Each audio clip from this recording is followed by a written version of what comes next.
queridos, qué bueno verles. Ya es el día domingo 17.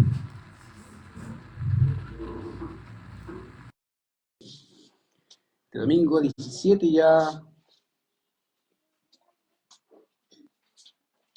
de septiembre. Muchos ya están disfrutando este tiempo. Y bueno, espero que puedan descansar un poco, ¿cierto? Mientras nosotros nos dedicamos a seguir estudiando. Ahora, una de las cosas que hemos decidido es un poco parar con la panorámica de los evangelios y obviamente en vista de algunas cosas que hemos notado en las iglesias y en particular en todas las iglesias. El tema de la responsabilidad de la iglesia entre Dios y la iglesia, entre Cristo y la iglesia, y entre Cristo y entre la iglesia consigo misma. Creo que ha habido una serie de problemas, ya ha habido problemas en entender este tipo de función. Y creo que a cierta medida entendemos a grandes rasgos cuáles son nuestras responsabilidades, pero hay temas particulares que no sabemos cómo tratar o qué hacer o cómo se hace. Entonces, obviamente dijimos, ya, vamos a tener que dedicarnos a parar un poco y necesitamos abordar estos temas, que creo que va a ayudar a la iglesia en particular a saber qué es lo que Dios espera de nosotros como su iglesia. Así que, obviamente, nos dedicamos a estudiar un poco de eso y hoy día le decía, no sé, a Enoch, creo que le decía a Enoch, me dijo, ¿qué vamos a leer? No tengo idea, no, porque estoy dividido. Tengo dos predicaciones y no sé cuál de las dos hacer. Ahí estamos. Dije, como, sí, tengo dos. Y dije, ¿con cuál empiezo? ¿Por la introducción o por el principio? Pues dije, ya, vamos a empezar por la introducción. ¿Por qué? Porque básicamente una introducción a los temas te ayuda a saber la panorámica. ¿Qué es lo que vamos a tratar en el transcurso de estas semanas? Ahora, no les digo que va a ser 1 o 2 semanas, lo más seguro que sea un mes entero, un poquito más de un mes, que vamos a estar hablando sobre la responsabilidad de la iglesia, o la iglesia y tu responsabilidad. Ahora, una pregunta, ¿puede un creyente creer en la gracia de forma armónica, o puede crecer, mejor dicho, en la gracia, puede crecer como un creyente, valga la redundancia, de forma armónica, de forma obviamente creciente, sin la intromisión del cuerpo de Cristo o sin la intromisión de la iglesia en su vida? Es una buena pregunta. Para comenzar, te la repito, ¿puede un creyente crecer en la gracia, puede crecer como creyente, valga la redundancia, de forma armónica, sin que la iglesia participe de ese crecimiento? Bueno, para algunos la respuesta es sí. Y ese es un serio problema. En la actualidad, querido, hay muchos que piensan que la iglesia ya no es tan necesaria como se veía en la antigüedad. Hay diferentes medios, y van a decir, bueno, tengo Zoom, WhatsApp, Instagram y diferentes medios de comunicación, por lo tanto no necesito ir a congregarme en una iglesia. Entonces algunos piensan de forma probablemente uh, tanto directa como indirecta que pueden participar o pueden crecer de esa forma. Y por eso, obviamente, necesitamos responder a esa pregunta. ¿Cuáles son las actividades, querido, de la iglesia de Cristo que obviamente nutrirán la vida de la iglesia o nutrirán la vida del creyente? ¿Por qué? Porque obviamente si no conozco, si no entiendo cuál es la función o qué hacemos, no tenemos idea de qué vamos a estar haciendo, ¿cierto? Vamos a estar básicamente a todos nos sirve cualquier micro. Entonces, en buen chileno, y a la larga no estamos llevando a cabo nuestras responsabilidades. Entonces, obviamente, cuando uno entiende que la iglesia debe nutrirse o debe ser edificada y es edificada, eso obviamente necesitamos entender qué significa. Y por ende también necesitamos entender qué significa cuando hablamos que estamos en comunión. Obviamente, si no sé lo que es comunión, no tengo idea si estamos en comunión. ¿Cierto? Dice, ya, pero ¿qué quieres decir con eso? Bueno, lo que quiero decir es que a veces estos lenguajes evangélicos son tan, diríamos, tan trastocados, y han sido tan trastocados o mal tocados, que la iglesia tiende a tener un concepto equivocado de comunión, o de fe, o de bautismo, etcétera, etcétera. Hay muchos términos en la actualidad que de tanto utilizarlos y de mal utilizarlos, la iglesia tiene un concepto equivocado con respecto a este tipo de temas. Entonces, vamos a empezar hablando un poco de la comunión. Ahora, es interesante notar que la primera vez que encontramos esta palabra, comunión, es Hechos capítulo 2, verso 42. ¿Se acuerdan, no? ¿Se acuerdan Hechos capítulo 2, donde empieza o inicia el plan de la iglesia en el plan del Señor. Y ahí dice en Hechos capítulo 2, verso 42, después de que Pedro se manda una de las mejores predicaciones, después de la venida del Espíritu Santo, donde se convirtieron cerca de 3.000 personas, es en ese texto que se nos dice que perseveraban, que fueron bautizados, ya, en el verso 41, pero a cada vez que perseveraban en la doctrina de los apóstoles, en el partimiento del pan y en las oraciones. Si se fijan ahí, dice, y perseveraban en la doctrina de los apóstoles, ¿y en qué? La comunión. Ahí está, la primera vez que ocupamos el término comunión en relación a la iglesia. Entonces, si bien, fíjense que el punto principal ahí es perseverar. ¿Y en qué perseveran? Básicamente doctrina, comunión, partimiento del pan, oraciones. Es algo constante, algo que era continuo para ellos, era algo normal, cotidiano, que empieza en Pentecostés para adelante. Por lo tanto, obviamente ahí dice que hay algo en particular que ellos hacían y es que tenían comunión. Ahora, la palabra griega para comunión es la misma palabra en español, ¿ya? Es koinonía, ¿ya? O comunión. Y ahora esta comunidad, este compartimiento, o sea, obviamente puede ser traducida como asociación, como una comunidad, como compartimiento, como participación en común. Ya eso significa, de manera de donde obviamente se requiere de dos requisitos importantes para que se lleve a cabo lo que es la comunión. Fíjate que aunque entendemos el concepto que es una comunión, una común unión, valga la redundancia, se necesitan dos requisitos importantes. Si no los tienes, no hay comunión. Ya no tenemos algo en común. ¿Ya? Y yo añadiría un tercero. Entonces, quiero explicar el primer requisito. En primer lugar, tiene que haber un objeto en común. Algo que nos permita tener un tema de conversación común. Ya, ejemplo, algunos con acá, ejemplo, con César tenemos un tema en común, ¿cierto? ¿Cuál es? Nuestro trabajo, nos gusta. La basura, el tema de los camiones, ya, tema común. No sé, pues con otros hermanos del tema mecánica, tema común. Eso significa que tenemos un cierto grado de comunión. Entonces, tiene que haber un objeto común o un tema común de lo cual podamos tener comunión. De lo contrario, no hay comunión. Entonces, si no tenemos eso, no se puede participar de lo que se llama comunión, ¿ya? O compañerismo. En segundo lugar, la participación en común, y eso implica que no solamente tenemos un conocimiento, un tema en común, sino que participamos de la misma actividad. O sea, hacemos prácticamente lo mismo, pero de diferentes áreas. Entonces, como les digo, algunos puede ser un mecánico, el otro no es un mecánico, sino que es eléctrico, que sabe electricidad mecánica. Entonces, ¿van a tener tema en común? Sí. Aunque tengan áreas distintas, van a tocar temas. ¿Por qué? Porque uno ve la parte mecánica, la parte eléctrica, a la larga están hablando de qué, de un auto. Entonces, todo lo que tiene que ver con el auto le va a llamar la atención. Lo mismo al que le guste el idioma, al que le guste, etcétera, etcétera. Entonces, tiene que haber un objeto común y una actividad. Por lo tanto, ambos desarrollan una actividad que tiene que ver con un objeto común. Sin eso, no hay comunión. No sé si te ha pasado que a veces estás conversando y ven a dos personas súper entusiasmadas conversando. Usted me llega un tercero y están más colgados que está así. ¿Qué quiere decir? Quiero meterme en la conversación, sí, pero ¿por qué? Que no tengo tema común, o sea, no entiendo el tema, no lo conozco, no sé qué quiere decir, ni para dónde va, no tengo idea. Entonces uno que hace diplomáticamente, da la media vuelta y busca a alguien que hable su tema común y con quien pueda compartir algo en común, ¿cierto? Entonces se necesita tener ese tipo de cosas, un tema común, un objeto común, una participación en común y en tercer lugar, lo que resulta de este compañerismo o comunión, o sea, básicamente ese disfrute. Puede ser de la conversación o del objeto que estamos hablando. Entonces, si no hay eso, querido, no hay compañerismo o no hay comunión. Por lo tanto, cuando hablamos de compañerismo, ya tiene que haber, no puede haber comunión sin un objeto en común, sin la participación en común y sin un resultado común.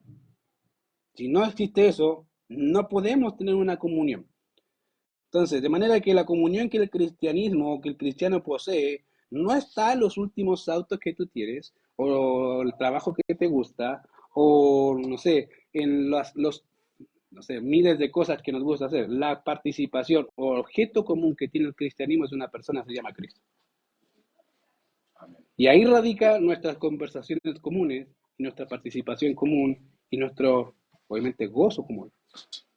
Cuando la iglesia deja de enfocarse en eso, va a meter cualquier otra cosa y va a parecer más un club social que una iglesia. Y el problema, querido, es que es fácil hacerlo. A veces hablamos más de otros temas que de Cristo. Y la comunión que tenemos, que se le ahí, dice, y perseverar en la doctrina de los apóstoles, o sea, Biblia, enseñanza bíblica, es la comunión uno con otro. Y esa comunión tenía que ver con un tema común, un objeto común, una participación común, y eso incluía ¿qué? Cristo en sus conversaciones. Cristo era el centro en ese sentido de la evangelización de Pedro, y lo fue durante el periodo de los Hechos, y debería seguir siéndolo. El problema es que la iglesia se ha desenfocado básicamente de cuál es su objeto común, que es Cristo. Y ponemos cualquier otra cosa en ese enfoque. Por eso estamos como estamos. Se ha añadido tanta parafernalia a la iglesia que la iglesia ha dejado de escuchar a Cristo en su palabra. Y es un serio problema. Porque entonces, ¿de qué vamos a hablar? ¿Cierto? Ahí empieza la comunión en las cosas preferenciales, no en lo que necesitamos escuchar, que es a Cristo por medio de su palabra. Entonces, como les dije, el cristianismo posee una comunión en una persona. Uno de los ejemplos que puedes ver es leer Efesios capítulo 1, verso 3 al 15. Vas a notar que todo lo que tenemos es en Cristo. Dice en Cristo, por Cristo, de Cristo. ¿Por qué? Porque básicamente todo lo que tenemos como bendiciones espirituales y de lo que gozamos está en Él. No hay ninguna cosa que escape de Él.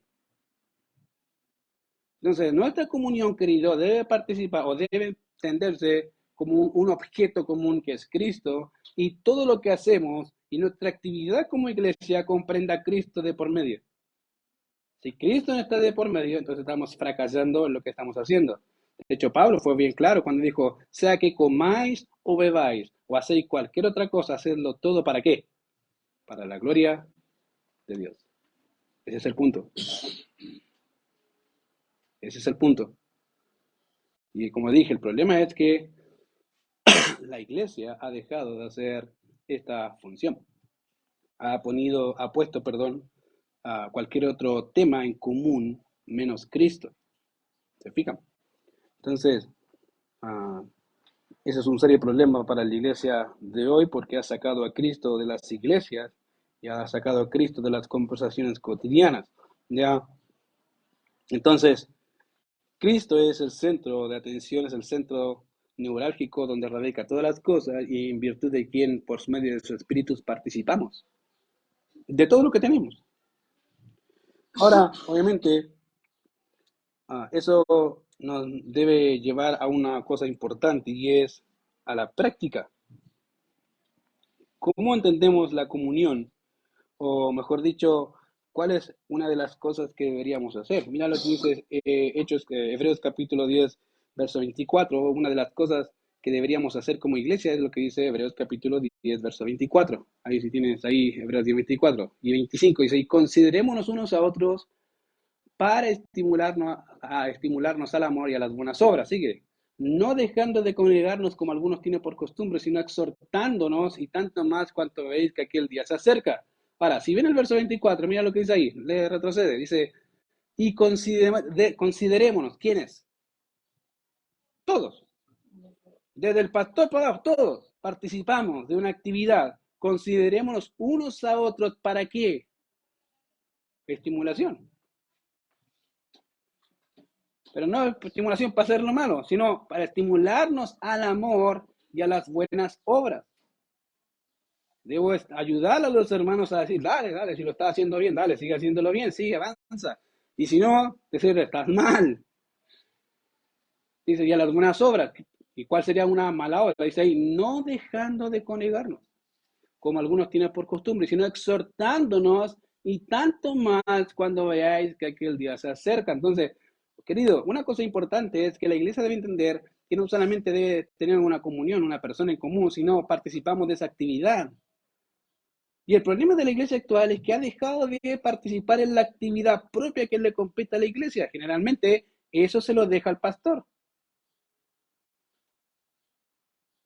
Te hago una pregunta. El pastor la semana pasada dijo, llame al hermano que no vino la semana pasada. ¿Quién lo llamó? ¿Quién levante la mano? ¿Quién llamó a algún hermano que no vino la semana pasada? Uno. Listo. Por eso estamos como estamos. Por eso estamos como estamos. Porque ahí nos dice que el pastor llama a los hermanos para estimularlo al amor y a las buenas obras, no, que no se deje de congregar, no, dice todos. Toda la iglesia debe participar en este ejercicio de unidad. Cuando se deja de hacer, entran los problemas. Y es porque la iglesia ha dejado esa responsabilidad al pastor, po, o al encargado de obra, es fácil. ¿Por qué no viene el hermano? El pastor no lo llamó. Hay que ir responsable. El pastor, ¿y tú lo llamaste? No. Somos dos, pues soy responsable. Bienvenido a mi club. Porque eso dice el texto, estimulándonos. Entonces, fíjate que la consideración mutua, querido, es algo importante para el creyente en la actualidad. Pues se dice, y considerándonos unos a otros, todos. ¿Para qué? Para estimularnos al amor y a las buenas obras. Y ahí donde uno ve el amor entre hermanos, querido. En este ejercicio, la cosa dura. Si decirle a un hermano querido a la iglesia, bien, dale, es fácil, pero cuando te toca hacer la parte del chacal de la trompeta, donde todos te odian, ahí no es tan fácil. ¿Y quién lo hace? El pastor. Pastor, ahí usted. Es re fácil. Pero ahí, querido, es fácil. Y dice, y claro, que dice que debemos considerarnos unos a otros para estimularnos al amor y a las buenas obras. Estimula a tu hermano. ¿Para qué? Para que haga lo que es recto, para que haga lo que es bueno. Y si lo haces, qué bueno, querido, es parte de tu tarea, es parte de tu labor. Y de paso, nos quitas un peso a nosotros. Porque generalmente el que lleva ese peso, como le dije, son los pastores. Y creo que de alguna manera el pastor o los pastores hemos hecho o hemos de alguna manera avalado con nuestras acciones ese tipo, esa falta de la iglesia. Entonces, una de las cosas, querido, que hay que entender es que la iglesia debe estimularse, debe considerarse a sí misma, el uno hacia el otro. Segunda cosa, fíjate que es interesante notar que la segunda cosa que hacemos es la exhortación mutua. Mira lo que dice Hebreos capítulo 3, versos 12 y 13. Ahí dale, ya que tienes ahí Hebreos capítulo 3, versos 12 y 13. Mirad, hermanos, presta atención, que no haya en ninguno de vosotros corazón malo de incredulidad para apartarse del Dios vivo. Antes, exhortaos los unos a los otros, cada día. Entre tanto que se dice hoy, para que ninguno de vosotros se endurezca por el engaño de qué. Pregunta, ¿quién exhorta generalmente? El pastor. Leamos el pasaje antes, dice, antes exhortaos. ¿Quiénes? ¿De quién la pega? De todos. Pero ¿qué es lo que tiene? ¿Quién lo hace generalmente? El pastor, porque es que no, es que el hermano me va a odiar. Voy a entrar a la iglesia, me va a mirar con una cara de te odio. Pero querido, uno no lo hace porque quiera el odio del otro. Uno lo hace, según lo que vimos anterior, dice, para estimularlos al amor. Porque amo a mi hermano. Y por eso debo exhortarlo. Cada día. Y dice, pero de verdad, sí, si está mal, dile, está mal, hermano. Con el amor del Dios te digo, está mal, querido.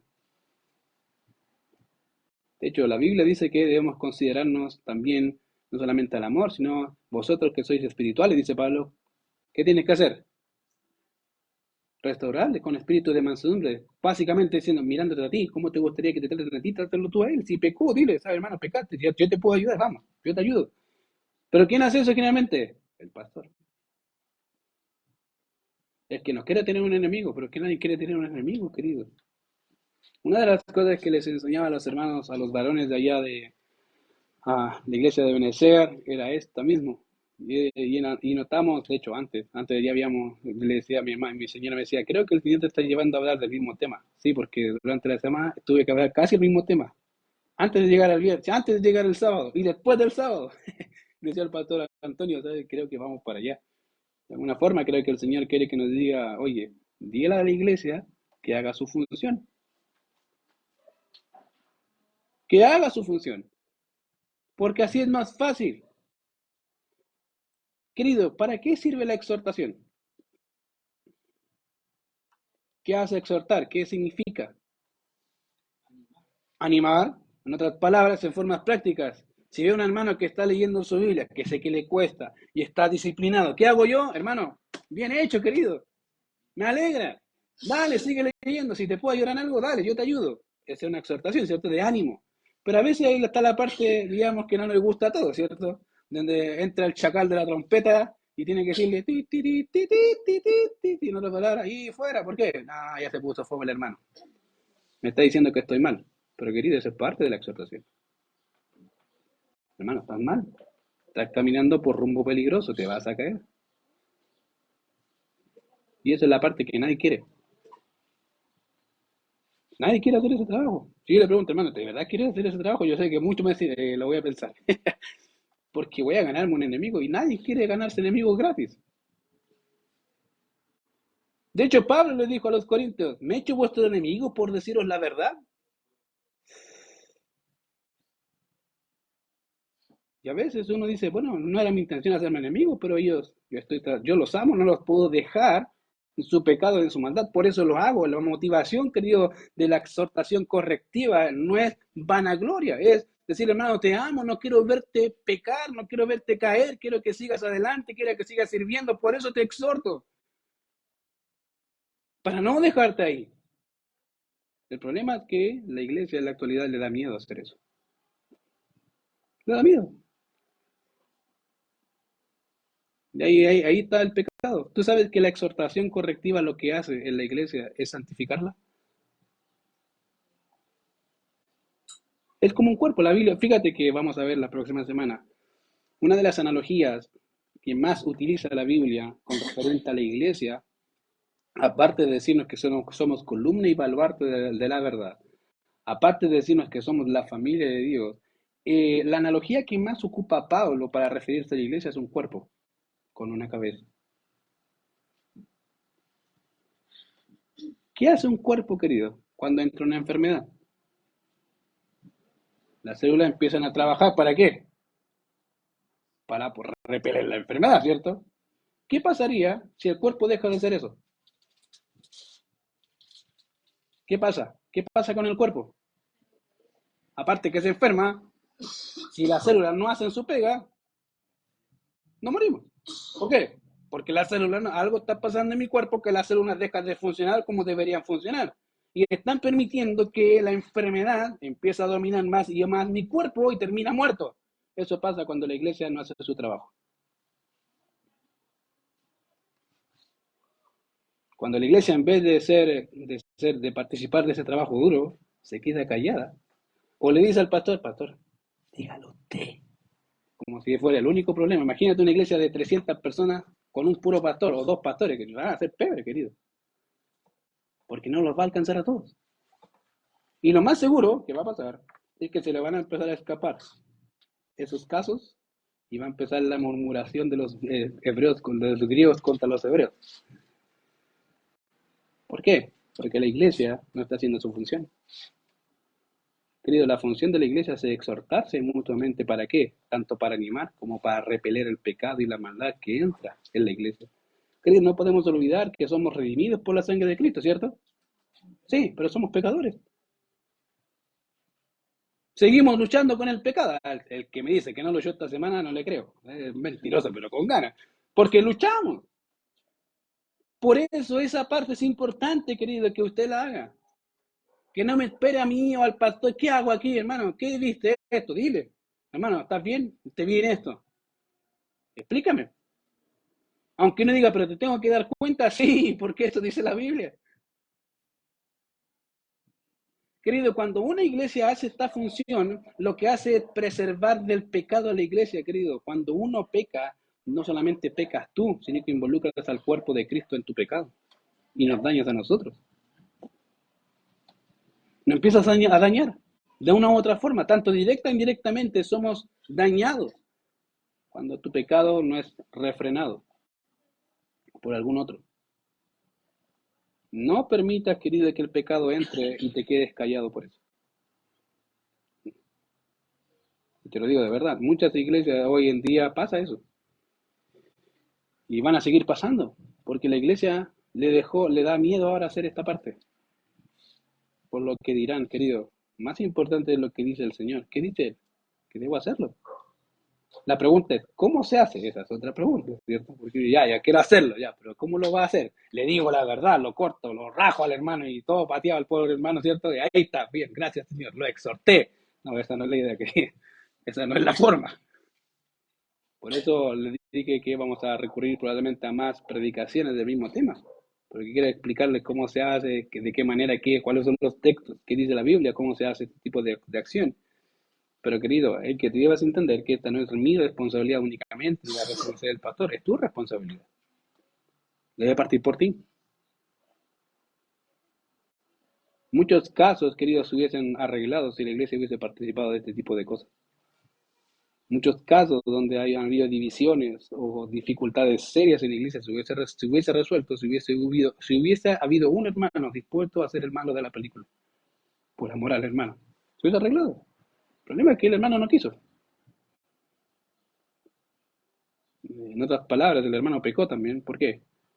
Porque la ley decía, fíjate, voy a ir al Antiguo Testamento como ejemplo, la ley decía que si tú veías a alguna persona robar y tú no lo declarabas, te hacías culpable igual que el que robó.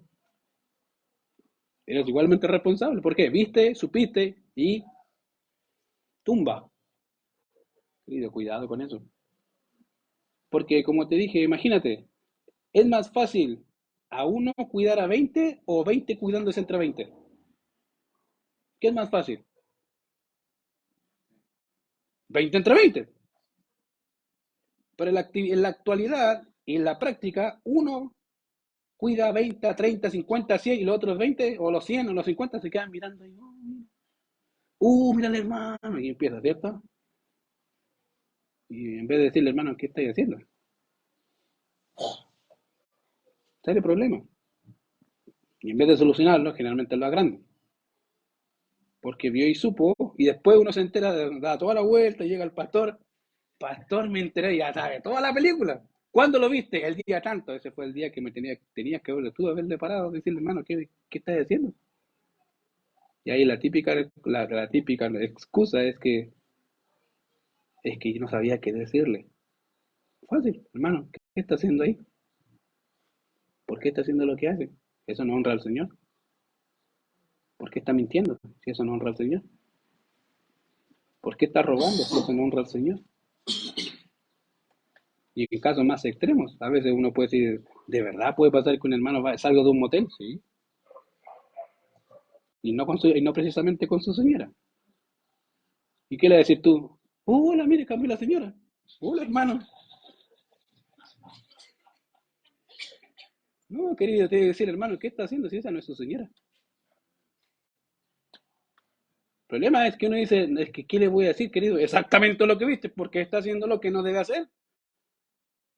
No, es que después me va a odiar el hermano. Querido, no importa. El hermano va a entender con el tiempo que eso se llama amor práctico. Amor práctico. Querido, uno no hace eso, como le decía, para decir, mira, yo soy mejor que otro. Uno lo hace porque ama al otro. Y a veces es necesario decir, oye, estás mal. Cambia el rumbo, te vas a caer, te vas a dañar y contigo todos los demás. Como una célula diciendo a la otra célula muerta, diciendo, revive, revive, nos van a matar. Pero no lo hacemos. Por eso, fíjate que dice, y considerémonos unos a otros para estimularlos al amor y a las buenas obras, no dejando de congregarnos, como algunos tienen por costumbre, ¿cierto? Pero debemos exhortarnos, querido, es parte del trabajo, es parte de la pegadura. Querido, saludar es re fácil, decirle al hermano que está bien es re fácil, si todas esas cosas son fáciles. Si el problema viene cuando tengo que decirle al hermano que está mal, esa es la parte que a nadie le gusta. ¿Por qué? ¿A quién le gusta que le digan que está mal? A nadie. ¿Por qué? Porque somos orgullosos. Somos orgullosos, están mal. No, no, yo no estoy mal. Y empezamos a escudarnos. Es que las circunstancias, es que el hermano, es que el tío, el sobrino, el viento, la lluvia, todo está mal, menos yo. Yo estoy bien. Cuidado, querido. Cuidado, porque eso no está bien. Hay que decir, sí, ya la embarré, listo, se acabó. Es más rapidito, el proceso es más rápido. Entonces debe haber consideración mutua, debe haber exhortación mutua. Ahora mira, quiero llevarte a Mateo 16, ya que están ahí. Perdón, Mateo 18, 15 al 17.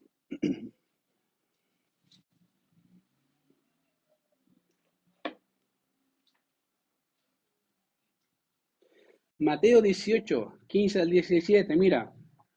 Si tu hermano peca, dale, devuélvete un. Ahí está, eso, 15. Por tanto, si tu hermano peca contra quién, ya, por si acaso, la previa, ya vamos a hacer como es una introducción, por eso ya vamos a ver un resumen de todo lo que vamos a ver. Pero dice, si tu hermano peca, díselo al pastor. No, dice, si tu hermano peca contra ti, ¿qué dice? Ve, ¿quién tiene que ir? ¿El pastor o tú? Ya, por si acaso, a buen entender, porque si alguna vez le pasa, no me venga a mí diciendo, pastor, sabes que el hermano no me ofende. Yo le voy a decir, hermano, ¿qué dice Mateo capítulo 18, verso 15? Si tu hermano peca contra ti, ¿quién tiene que ir? Yo, ya, vaya. Clarito. Aquí miren, esta cosa no es que ser tan parafernálico. Ahí dice, ve, repléndelo estando tú y él, ¿quién? Listo, ahí empieza. Ahí empieza tu trabajo duro. Hermano, hiciste esto, está mal. Pero lo que pasa en la actualidad es que generalmente uno ve mal a alguien y va, pastor, no sabe las últimas noticias, ¿cierto? Todo asombrado, hermano. ¿Qué hiciste? ¿Qué pasó? Vi a este hermano haciendo esto, o pecó en contra mía, hizo. ¿Y qué hiciste tú? Se le conté al tío, al sobrino, al cuñado, estaba en todo, menos al hermano. En buen chileno, ¿cómo se llama eso? Está guapo, ¿cierto? Está muy bien, le gusta, pero ahí no dice díselo a todos los demás, dice díselo a él. Ve primero y díselo a él. Antes de que sepan todos, que tú banda y dile, ¿sabes qué, hermano? Pasó esto. Punto, se acabó. Y con el amor del Señor, hermano, mira, pasó esto, me ofendió, está mal, me siento mal, o vi esto en ti que está cosa seria y puede dañar a la iglesia. Eh, ¿Y qué dice? Ve y reprende estando tú y él solo. Primer paso. Si el hermano se arrepiente ahí, ¿qué digo? ¿Se lo digo al pastor? No, déjalo ahí nomás, tranquilo, ahí murió. Ok, hermano, te felicito. Si necesita ayuda, te ayudo, listo. Después, no sé, si necesita ayuda de mi pastor para saber cómo se hace, después el proceso para ayudarle al hermano, ahí te podemos ayudar, cómo se hace. Pero primero empieza por ti solito. ¿Te fijas? Ahí no estamos ni el pastor, hasta ahí tú y el hermano, y el Señor de por medio. Segunda etapa, dice, y reprende el hermano tú y él solo. Si te oyere, si te escuchó la reprensión, ¿qué dice? Lo ganaste. Gloria a Dios, ¿cierto? Se ganó. Cambió el hermano, qué bueno. ¿Qué pasa si el hermano no cambia? Más, si no te oyere, toma un contigo a qué? A dos o tres qué? Personas. Son dos o tres más, incluidos en la conversación. Si tú fuiste donde un hermano, te viene esto, estás mal. No, y empieza ya, ok. O la segunda vez, hermano, estás mal. No, ok. O la tercera vez, con todo el amor, Señor, hermano, estás mal, estás pecando. No, ok. Voy por la segunda etapa, vamos con el segundo. Tú y tú, vengan, testigos neutros, digan, mira, pasó esto con el hermano, necesito que escuchen, que juzguen y vean. Ok, voy con dos o tres y obviamente dice que si lo oye, devuélvete un poquito, Pancho. Dice ahí, mas si no te hieres, toma un contigo a uno o a dos para que en boca de dos o tres conte qué, tu palabra. O sea, yo no lo ofendí, nunca fui grosero, al contrario, fui con todo el amor, el hermano está testigo ahí que fui con todo el amor, no fue mi intención agredirlo, solamente estoy diciendo, hermano, cambia, te va a dañar, te va a perjudicar a ti, va a perjudicar la gloria del Señor y a la iglesia del Señor, ten cuidado, o sea, cámbialo. Si la hermana aún así dice no, y teniendo los testigos, ok. ¿Lo escucharon? Sí, ok. Voy de nuevo con los mismos testigos. O sea, te lo digo porque a veces uno dice, entonces paso al tiro al segundo proceso. No, a veces necesitamos un poco de tiempo. Voy de nuevo con dos más, o las veces que necesite dos o tres veces más con los mismos testigos. Y si el hermano sigue en la misma conducta, ahí recién. Dice, si no lo oyera a ellos, dile a quién. Ya, y aquí entramos los pastores. Recién, fíjate. Recién entramos los pastores. ¿Para qué? Para hacer la misma pega tuya, hermano. ¿Qué pasó? Mi hermano te dice, mira, hermano, lo que pasa es que le ponen al pastor, el hermano lo vi haciendo esta cosa que es pecado, que está mal, lo vi más de una vez. Fui con él, le dije, hermano, cambia, cambia, cambia, cambia. No me infló ni por si acaso. Fui con dos testigos, no me infló tampoco, ni por si acaso. No fui una, fui hartas veces, no me infló. Necesito que ustedes les digan. ¿Para qué? Para que cambien, hermano. Ok, vamos con el hermano. Vamos a ir con el pastor Antonio, yo, que sea. Hermano, se nos dice que pasó esto, ¿es verdad? El hermano puede decir sí, sí o no. Bueno, acá tenemos tres testigos que dicen que es verdad. Y tu conducta no ha sido la más correcta, al contrario, en vez de oírles y recibir la exhortación y decir, hermano, voy a cambiar, al contrario, está la actitud contraria, o sea, yo estoy bien y ustedes están mal. Te animamos a cambiar. Y ahí empieza otro proceso, que empezamos a seguir haciendo el mismo trabajo y dice, y si no llega a la iglesia, ¿qué pasa? Ahí participa toda la iglesia. Hermano, tenemos a uno en la congregación que no quiere cambiar. Se llama tanto, pasa tanto, se aplicó Mateo 18, y llevamos un año aplicando Mateo 18 y el hermano no quiere cambiar. Entonces, la iglesia desde hoy lo va a tomar como qué. ¿Qué le tiene que decir al hermano? Cambia, cambia, cambia, cambia. Te voy a tratarlo como un gentil, como un incrédulo, hermano. Tienes que arrepentirte. Hombre, tienes que arrepentirte. De hecho, después la Biblia dice que ni siquiera aún comáis, dice, con los que se dice ser cristianos. O sea, no, cero, nada, no hay contacto, no hay desayuno, no. Aquí cortamos todo, hermano, tienes que cambiar. En temas estrictos. La pregunta es, ¿han visto esto aplicado en una iglesia? Son re pocas. ¿Por qué? Porque no se hace así, porque la iglesia no quiere participar de su función como iglesia. Generalmente pasa del punto 1 al punto 5. Se lo digo, el pastor, empiezo yo y después ya, al pastor al tiro. No, querido, pasa, sigue el proceso, tranquilo. Démosle tiempo al Señor que obre en el hermano. Pero generalmente el hermano no quiere participar de eso porque dice que voy a dañar a la iglesia. No, al contrario, querido, la está bendiciendo a la iglesia. ¿Por qué? Está siendo obediente a lo que el Señor demandó. ¿Por qué crees que el Señor dejó eso en la palabra? Porque sabe que somos gente pecadora, que si bien somos salvos por la gracia del Señor, fuimos comprados por su sangre, seguimos siendo pecadores. Luchamos todos los días con el pecado. E incluso dentro de la iglesia, querido, va a haber pecado. Por eso dejo eso ahí, para saber qué hacer cuando me toque. El problema, como les dije, es que la iglesia no quiere hacer eso, no quiere hacer su labor, porque a la larga uno dice, ya, se puso fome en la iglesia. No, querido, la iglesia no se puso fome, en realidad no quieres cambiar tú, tu corazón está duro. Por eso dice, en Hebreos dice que no hay que hacer que el corazón se endurezca por el pecado. Querido, cuando no hay personas que te exhorten, ¿qué pasa con el corazón? Se pone duro. No quiere aceptar reprensión. ¿Por qué? Porque está duro como roca. Y el problema es que es 1 contra 10. Fíjate, una de las cosas que pasa generalmente cuando hay divisiones en la iglesia es que como la iglesia no hace este tipo de accionar, la culpa la carga el pastor.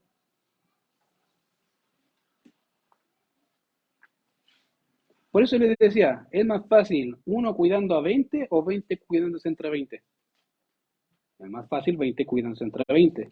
Por lo tanto, fíjate, el Espíritu Santo no solamente utiliza al pastor o los pastores, utiliza a su iglesia. Todos, todos. Y a veces, querido, las ideas más geniales, diríamos en términos chilenos, no pasan por el pastor, pasan por la iglesia. Los ministerios más fructíferos no parten por el pastor, parten por la iglesia. ¿Por qué? Porque, querido, el Espíritu Santo no solamente está en mí, está en usted. Y va a obrar en usted como obra en mí.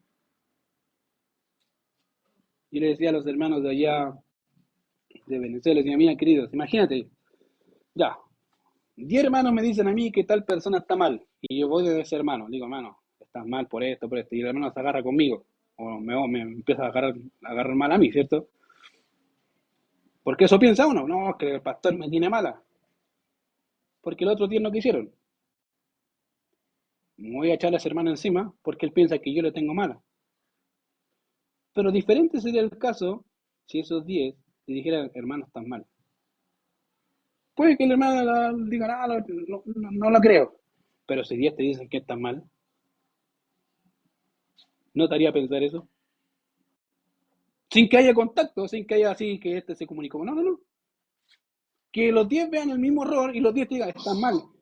Y dice, pero es que este se confabularon. No, querido, a veces Dios actúa así. No es que haya confabulación, es que la gente ve si no es tonta. Lo ve. Y el problema es que no te lo dicen. Se lo dicen al pastor. Querido, dígaselo a él. Para que el Señor obre en su iglesia. Querido, eso es parte funcional de la iglesia. Cuando uno hace eso, fíjate, es más fácil porque si este hermano la agarra con el primer hermano, no la va a agarrar con el segundo y con el tercero y con el cuarto. Imagínate ya, por eso digo, imagínate 4 o 5 diciéndote lo mismo, no te haría pensar. O sea, ¿cómo 4 o 5 me están diciendo la misma cosa? Y uno inéditamente, no se confabularon. ¿Y qué hace? Se pone a preguntar, ¿quién te dijo esto? No, nadie, yo lo vi. ¿Y quién te dijo esto? Nadie. Yo te lo estoy diciendo porque te amo, porque estás mal. ¿Cuál va a ser la reacción innata de esa persona? Decir, tengo que cambiar. ¿Por qué? Porque no puede ser que 1, 2, 3, 4, 5, 10 hermanos me digan lo mismo sin haber ellos conversado entre sí. Imposible. Tengo que cambiar. Entonces, fíjate, ¿qué pasa ahí? El corazón de ese hermano es compungido y lo que va a hacer es cambio. Porque no es uno, son 10. ¿Se fijan? Así funciona la cosa, querido. Querido, se lo digo, el Espíritu Santo no solo mora en los pastores, mora en su iglesia. Ahora, si tú eres parte de su iglesia, participa de esta actividad, aunque no te guste. Pero es importante, ¿para qué? Para que podamos cuidarnos, queridos, del engaño, del pecado. Que día a día trastoca nuestros corazones y nos hace pensar que estamos bien cuando a veces no estamos bien. Necesitamos que alguien nos diga, hermano, cambia, vas a tomar rumbo, necesitas volverte. Porque vas a caer tú, vas a caer tu familia, va a caer la iglesia, vas a ser no de honra para el Señor porque está mal, por malos pasos. El problema es que hoy la iglesia no quiere hacer eso. No lo quiere. Menos decirle al hermano que está en pecado. Me odia el hermano, me dijo que soy pecadora o que soy pecador. Me odia. Si yo soy un pobre ángel caído. Por eso, querido, eso es parte de la iglesia. Exhortación mutua y contención mutua. Mira lo que dice Santiago 5, 19 y 20. Contención mutua. Santiago capítulo 5, verso 19 y 20. Ahí, dale nomás. Si lo tienes ahí. Dice, hermanos, si alguno de entre vosotros se ha extraviado de la verdad, o sea, el buen chileno está puro dando jugo con la doctrina, no tiene idea ni para dónde va la micro, y alguno le hace volver, sepa que el que hace volver al pecador del error de su camino, salvará de muerte un alma, y cubrirá, ¿qué? Ah, esa es la pega del pastor, ¿no, queridos hermanos? Plural. Si alguno de ustedes se ha extraviado y uno de ustedes le hace volver, gloria a Dios. ¿Por qué? Porque el Señor no ocupó al pastor. Yo diría, gracias Señor, por fin me sacaste de una. Y otro está haciendo su trabajo. ¿Te fijas? Eso es contención. O sea, si sé que tengo un poco más de conocimiento de Ocnel y veo que el hermano se está yendo por la rama, o sea, se está yendo, no por la rama, se está yendo del redil, ya se está metiendo con los lobos, ¿qué hace el hermano querido? Ven. No, por ahí le explico con mucha paciencia, con cariño, con amor, con ternura. A veces ya, pues entiende, ¿cierto? Ya, para que entienda, ya, ¿entendiste? Sí, listo. Dale. ¿Qué dice ahí? Dice, sepa que al que hace volver a un pecador del error de su camino, salvará un alma de muerte y cubrirá multitud de pecados. Y eso uno dice, ¿es pega de pastor? No, esa es pega de los hermanos. Eso es pega de todos. Si tú sabes que un hermano está mal y se ha extraviado de la verdad, es tu labor como creyente animarlo, exhortarlo y decir, hermano, está mal. Debo volverte a la Biblia. Mira lo que dice la Biblia. Mira lo que dice ahí. El problema es, como dije, que estas cosas nadie las hace. Bueno, la hace uno, el pastor. Pero no es solo trabajo del pastor. Entonces, fíjate que la comunión implica todo esto y más, que lo vamos a estar viendo y desplegando las próximas semanas. Segundo, dentro de la comunión está lo que es la adoración. Ya, la adoración, que es algo que hacemos. John Piper, hablando de la adoración, dijo lo siguiente: la adoración es un fin, no, la adoración es un fin en sí mismo o en sí misma. No participamos del banquete de la adoración como un medio para obtener algo más. La felicidad en Dios, que es el corazón de la adoración, es la consumación de toda búsqueda. Ninguna otra cosa puede ser buscada como una meta más alta. La verdadera adoración no puede ser llevada a cabo como un medio para obtener alguna otra experiencia. O sea, básicamente, la adoración, querido, es un fin en sí misma. Tú sabes que las misiones dejarán de existir, pero la adoración seguirá. De hecho, si tú lees Apocalipsis, dice que los 24 naciones y todos se postraron ante el Cordero y adorar. ¿Por qué? Porque la adoración, querido, es parte esencial de la congregación del Señor. Es algo que vas a hacer por la eternidad. De hecho, hoy lo que vamos a hacer es adorar por los siglos de los siglos a aquel que ha rescatado nuestras almas del infierno, de la maldad, del pecado, y nos ha trasladado al reino de su amado Hijo Jesucristo. Y esa es la actividad de nuestro presente y será la actividad de nuestro futuro. Si fijan, Juan capítulo 4, verso 23 y 24 dice, mas ahora viene y ahora es cuando los verdaderos adoradores adorarán al Padre en espíritu y en verdad, porque tales adoradores buscan que le adoren. Dice, los que le adoran en espíritu y en verdad es necesario que le adoren. En otras palabras, Dios busca ¿qué? Adoradores. Tú estás aquí porque Dios te buscó ¿para qué? Para adorar a Dios. Querido, la adoración no culmina, la adoración no empieza el domingo, la adoración empieza el lunes, martes, miércoles, jueves, viernes y el domingo seguimos todos juntos adorando a nuestro Dios. Pero no al revés. Si tú convertiste el domingo, tu día de adoración está mal. Porque el día de adoración son todos los días. No solo el domingo. El domingo lo hacemos como, digamos, como la cúspide, como congregación, ¿cierto? Adoramos al Señor. Pero la adoración empieza el día lunes. ¿Cómo? De rodillas, orando y alabando al Señor por su palabra, que transforma nuestras vidas. Ahí empieza.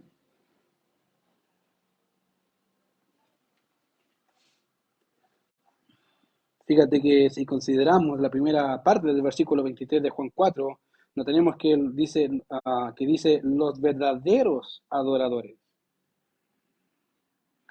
La pregunta entonces, ¿hay adoración falsa? Sí, y bastante, te diré. Hay muchas de esas.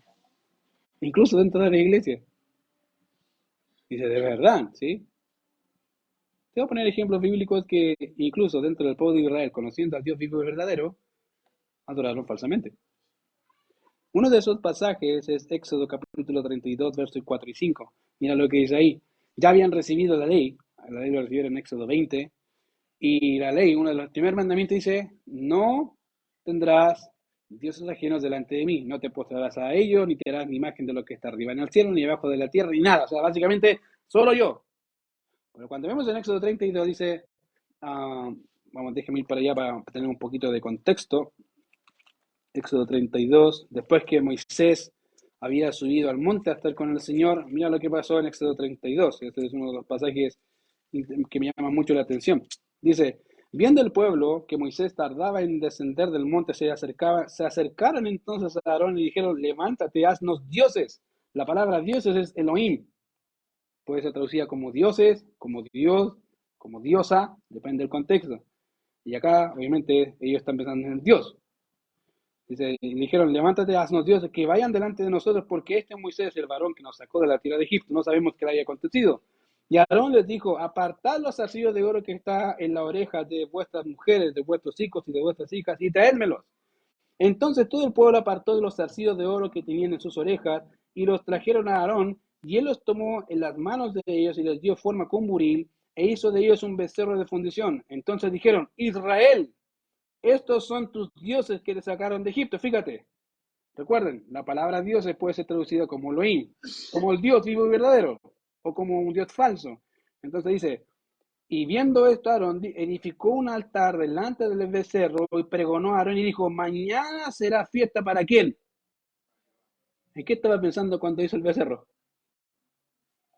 En Jehová. Por eso dice, mañana va a haber fiesta para Jehová con este becerro. Y dice, pero ¿cómo? Si se supone que le dijo que no tenía que hacer imágenes. Ese es el problema, querido. A veces creemos que debemos adorar como a nosotros se nos ocurre. Dios dice, no, hay formas de las que yo recibo adoración y es la única forma, no hay más. Y aquí tenemos un claro ejemplo. Que Aarón pareciera ser que supuso que podía construir un becerro y decir, mira, él es Jehová. Error. Ese no es Jehová. Y lo mismo pasa con la iglesia. Pueden decir, mira, ese es Jehová y no, ni se parece a Jehová. Tiene alguna similitud de Dios de amor. Ah, sí me suena Dios de amor, pero ¿y la ira? ¿Y la gracia? ¿Y la santidad? ¿Dónde la dejamos? Ah, no es que ese, no es que ese el Dios del Antiguo Testamento. Ah, entonces tenemos un Dios distinto entonces. Cuidado, querido, porque pasa que la adoración es falsa, pasa por muchos medios, y ese es uno. Cuando queremos añadir ciertas cosas, ciertos aspectos a la adoración que Dios nunca quiso, ¿ya? En otras palabras, fíjate que ellos sabían teología. Fíjate, Aarón sabía teología, conocía a Dios, ¿ya? Y podemos creer que adoramos cuando solo estamos siguiendo patrones externos, como qué decir, cómo actuar, qué recitar. En otras palabras, podemos aprender teología, podemos orar, podemos leer, podemos estudiar, incluso servir en la iglesia, y no significa necesariamente que estás sirviendo al mismo Dios. ¿Y es verdad? ¿Por qué? Porque cuando escucho de ciertos aspectos de Dios, como que no me gusta mucho. No, esta parte mejor la desecho porque no me gusta mucho. Sobre todo la parte del castigo de Dios. No, cuando dice, mía la venganza, yo pagaré. No, no me gustó. Me gustó el otro, que es más lindo. Que me ama, que me cuida, que no, pero que no me corrige. Ese me gusta. Entonces ahí ten cuidado, porque estás rindiendo una falsa adoración, posiblemente un Dios que se parece a Jehová, pero que no es Jehová. Ya, como dije, podemos creer que estamos sirviendo a Dios, pero en realidad no lo es. Ah, ahora, fíjate que la verdadera adoración, querido, no comienza de lo exterior hacia lo interior, sino que de lo interior hacia lo exterior. Hay muchas formas, como dije, de falsa adoración, y los fariseos son un ejemplo de eso. ¿Sabían Biblia, no? Sí, sabían Biblia. Los fariseos, los saduceos, más Biblia que yo creo que el pastor y yo juntos. Sabían Biblia, pero fue contra quien más críticas recibieron del Señor. Porque en realidad no estaban adorando a Dios. Estaban siguiendo patrones externos de cómo era la conducta, pero no el corazón. Querido, el meollo de la adoración tiene que ver con el corazón, no necesariamente con la conducta. La conducta se va a moldear a veces, muchas veces a las circunstancias. Puedes presentarte con una careta, incluso que en la iglesia, no significa que eres creyente. Porque la adoración parte de adentro hacia afuera, no de afuera hacia adentro. La verdadera adoración, como dije, empieza de afuera, de adentro hacia afuera. Nuestro texto dice más, ahora viene y ahora es cuando los verdaderos adoradores adorarán al Padre en espíritu y en verdad. Lo que nos dice básicamente que la verdadera adoración nace del corazón necesitado de Dios, lo que involucra la actitud de tu corazón por Dios y tu anhelo por Él, y que a su vez se nutre con la verdad. Querido, ahí eso es verdadera oración. ¿Cuando qué? Cuando necesito a Dios, reconozco esa necesidad y nutro esa necesidad con Biblia. Ahí adoro. ¿Te has fijado que después que David perdió a su primer hijo con Betsabé, el texto dice que se inclinó y adoró? Después de la pérdida. ¿Tú sabes que ese niño probablemente tenía 8 días de nacido? ¿Qué hubieses dicho tú?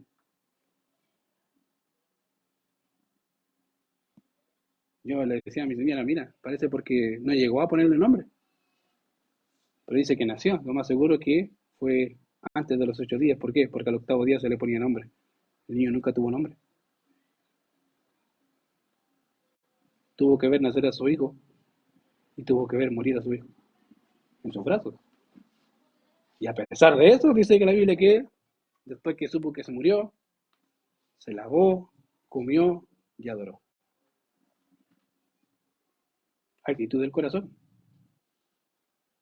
Incluso puede ver Job, que después que se le quitó todo y perdió todo, dice, desnudo salí del vientre de mi madre y desnudo volveré allá. Jehová dio, Jehová quitó. Sea que el nombre de Jehová bendito. En otras palabras, lo que hizo fue adorar. ¡Wow! Dice, ¿qué? Eso es adoración. Eso, la adoración nace del corazón que reconoce quién es Él y quién es Dios. Y su necesidad por Dios. Ahí parte. Todo lo que es de afuera hacia adentro te está convirtiendo en un fariseo. Actual, ¿cierto? Vestido de iglesia. Pero fariseo. Ten cuidado. Porque eso es fácil, querido. Te lo digo porque nací en una iglesia. Sí, pues, literalmente nací en una iglesia. He estado toda mi vida metido en una iglesia. Pero eso no significa que era creyente. Sabía cómo responder, qué decir, cómo actuar y todas las cosas que hacen todos ustedes lo sabías de memoria. Pero estaban ahí con Dios. No me interesaba. No me interesaba. Entonces tú me puedes decir, entonces tú eres un fariseo. Sí, un fariseo y de los buenos, te diré. Porque me sabía hasta los versículos de memoria. Me sabía todos los libros de la Biblia de memoria. Porque me obligaban, si no me retaban. Tenía que memorizarme la cuestión. Ya, Mateo, Marcos, Lucas, ya, ¿te lo aprendiste? Sí, me lo aprendí ya. El premio, ya, el premio, eso me gusta. Premio, el premio. Pero nada más. Hasta ahí llegaba mi gozo. ¿Por qué? Por el premio. Pero no era Cristo. Entonces, seguir patrones externos es re fácil, querido. Cómo comportarse, qué responder, qué decir, qué versículo memorizar. Es repapa. La adoración correcta no nace de eso, sino nace de un corazón necesitado por Dios. En otras palabras, obviamente no busca los favores de Dios, sino al Dios que da los favores. Querido, la verdadera adoración no busca los favores de Dios, busca a Dios. Porque de ahí nace todo. Hay unos pasajes de Salmo que me encanta, que dice, deleítate a sí mismo, ¿en qué? Y él, peticiones de qué? Ya, generalmente empezamos al revés. Deleita a sí mismo en las peticiones de tu corazón y después en Jehová. Porque más oramos por las peticiones que por Jehová, ¿o no? Sí, es verdad. Fíjate en tu oración cuando oras, Señor, dame esto, dame esto, dame esto. Y nunca decimos, Señor, gracias porque tú eres esto, porque tú en ti puedo ser lo que soy. No, nunca empezamos así. Generalmente empezamos, Señor, quiero esto, quiero esto, quiero esto, quiero esto. Pero nunca decimos, Señor, gracias por lo que tú eres. Porque sin ti nada de lo que tendría, lo tendría. Y si se das cuenta, en todas las oraciones que vemos en la Biblia, desde Daniel, Salomón, incluso desde el Señor empieza alabando a quién, a Dios. Reconociendo su condición, pero alabando a Dios, Señor, tú eres por quien estoy. Eso es adoración, querido.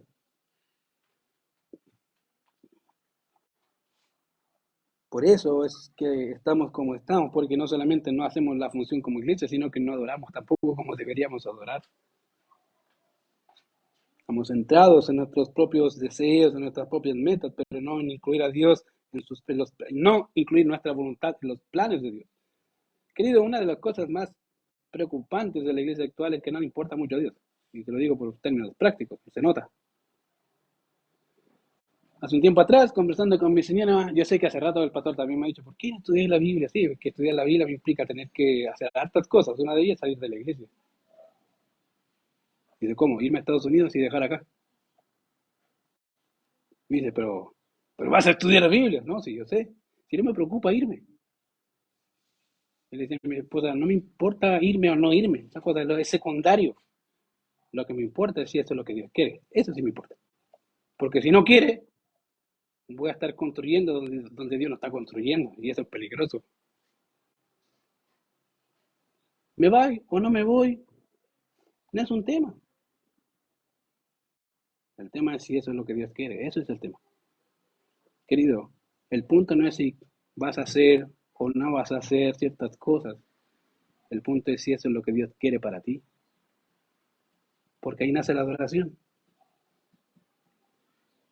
Ahí uno reconoce a Dios sobre sus planes, sobre sus dice, Señor, me gustaría, pero en realidad si tú quieres bien, si no, bien también, ¿por qué? Porque entiendo que es lo mejor y adora a Dios por eso. Fíjate que la actitud de tu corazón por Dios y tu anhelo por Él es lo que nutre y nutrido con la verdad te ayuda a entender lo que es la verdadera adoración. En otras palabras, la verdadera adoración busca a Dios, como dije, no sus favores, busca sus obras y no ser recompensado por sus obras. Se centra en el reconocimiento de sus perfecciones, de sus atributos, de lo que Él ha hecho, en la magnificencia de sus actos portentosos y en su gloria, y no en lo que Él te da. Querido, ese ha sido el enfoque equivocado de la iglesia en la actualidad. Está tan centrada en sus propios favores y en lo que recibe de Dios que ha dejado a Dios de lado. Y en serio. La pregunta entonces que debemos hacer entonces es, ¿qué es lo que buscas como creyente al acercarte a Dios? ¿Qué es lo que buscas? ¿Por qué oras? ¿Qué estás buscando de Dios? Y te lo digo de verdad. ¿Qué buscas en la Biblia cuando la lees? Buscas teología, querido, está lleno de teología. Ahí va, Dios te va a decir, ¿quieres teología? Ahí está, llénate tu cabeza con teología. Pero tu corazón está lejos de mí. Ahí está. ¿Qué quieres? ¿Me quieres a mí o quieres los favores que te doy? ¿Qué buscas? Y esa es una buena pregunta que uno debe contestar. ¿Qué estoy buscando de ti hoy yo? ¿Estoy buscándote a ti o estoy buscando una respuesta de ti nomás? Y ahí es donde nace todo, querido. Ahí es importante esa pregunta. Y el tercer punto, la participación. Y con esto terminamos. La participación como iglesia de las actividades que nos llevan a recordar nuestra comunión como iglesia de Cristo se ve reflejado en los actos, hechos públicos que obviamente que recordamos o conmemoramos, que es la Santa Cena, el bautismo y la acción de gracias. En otras palabras, que todos estos actos que hacemos, como la Santa Cena, como el bautismo y este tipo de cosas, nos recuerdan ¿qué? Una cosa, Cristo. ¿Para qué? ¿Qué simboliza el bautismo? ¿Se acuerdan? Estamos muertos con Él, ¿cierto? Y nacemos a vida nueva. En otras palabras, querido, si no fuera por Él, no eres nada. No eres nada. Lo que tú haces cuando te bautizas es decir, Señor, muera mi vida y vivo para ti. El problema que el cliente piensa en la actualidad es que muero, entre comillas, mi vida. Dice, no, entonces es como me voy a bautizar así, ¿cierto? ¿Se acuerdan? Típico niño. Señor, me bautizo así y después me devuelvo así, listo. En realidad es como más o menos nomás. No, querido, estás muerto para esta vida y vivo para Cristo. Y eso debería ser la forma de vida que debemos enfrentar. Y el bautismo es algo de eso. Y lo que hace obviamente la Santa Cena es recordar qué cosa. ¿Qué recordamos de la Santa Cena? ¿Qué recordamos de la Santa Cena?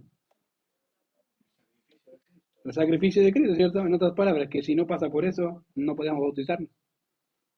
Bueno, como dice Pablo, entonces me bautizo por los muertos. Si los muertos no resucitan, ¿cierto? No sirve de nada. En otras palabras, lo que hacemos con eso es decir, Señor, gracias, porque moriste por viles pecadores como nosotros y tenemos nueva vida en Cristo Jesús. Querido, todas estas actividades, fíjate, y las diríamos que las que se necesitan más cincel y más, más trabajo, que realmente la iglesia no participa de ellas. Por eso es importante que empecemos a entender cuál es tu función. ¿Qué quiere Dios de ti en la iglesia? Querido, no es solamente venir, es actuar. Y eso es importante que tú lo sepas. ¿Por qué? Porque Dios quiere utilizarte, querido, y lo va a hacer. Pero deja que Dios te utilice. Porque si no, vas a dejar la obra del Señor ahí y tu corazón se va a endurecer. No permitas eso. Porque después que pasa eso, querido, es difícil hacer volver a una persona. No imposible para Dios, ¿cierto? Pero, ¿quieres participar de esa obra? Te invito a hacerlo. Si no, arrepiéntete. Porque no lo mando yo, lo manda el Señor. Y Él es la cabeza de su iglesia. Vamos a orar. Padre, te damos gracias por este tiempo. Gracias, Señor, por el tema de hoy día y que vamos a estar viendo durante la semana, Señor. como la iglesia y nuestra responsabilidad. Señor, hoy introducimos el tema y queremos seguir aprendiendo de nuestra responsabilidad como iglesia, Señor, no solamente en relación hacia ti, sino en relación los unos a los otros, que son cosas que en la actualidad, Señor, más y más se han perdido. Te ruego que podamos, Señor, ser sensibles a tu palabra, que vuelvan nuestros corazones, Señor, a ti. Y gracias, Señor, por lo que tú has hecho en nuestras vidas. Te ruego que sigas moldeándonos, Señor, más y más, por amor de tu nombre y para gloria de tu nombre, Señor. En Cristo Jesús oramos. Amén.